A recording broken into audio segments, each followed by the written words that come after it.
I'm Harry Sherrard. I was born in Northern Ireland, but I came over to England to study law. Alongside my legal career, I competed in all kinds of disciplines, racing and rallying, did the Goodwood Revival in 2012.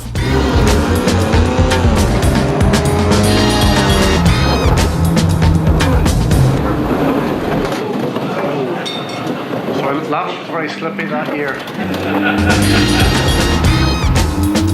I've had a 30-year association with Goodwood. I first competed there in 1988. Peter Gethin was a Formula One driver of some note back in the 1970s. He set up a racing school at Goodwood, so I instructed motor racing there for quite a number of years. I decided I would put together my little motoring autobiography. Sent that to a few museums and bookshops and things, and I was then asked to do a talk based on the book. Will you please give a very warm welcome to Harry Sherrard.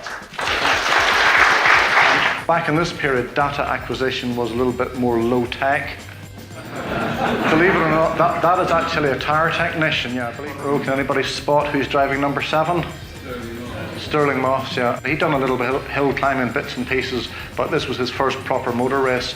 I was then asked to do another talk, and I thought a good subject was Goodwood, taking it right back to King Charles II and the formation of the Goodwood estate. Goodwood specifically is a venue that brings together a lot of different aspects of interest. It was created during the war. In fact, the modern circuit was the perimeter road around a Second World War airfield. After the war, then they began racing on the circuit, and I tell the story in the talk of how that all came about. My wife can tell you back home there's a pile of books on Goodwood and the Battle of Britain and other historical subjects. So I've always been, since I was very small, I've always been a great reader. When I was at school growing up, my great hero was always Jim Clark. I put together a talk which I called Great Scots, which brings in the story of Jim Clark, but also Sir Jackie Stewart, who I've met several times. And the two of them, of course, were contemporaries back in the 60s and the 70s. So it's a nice blend of bringing in the story of the two great Scottish drivers.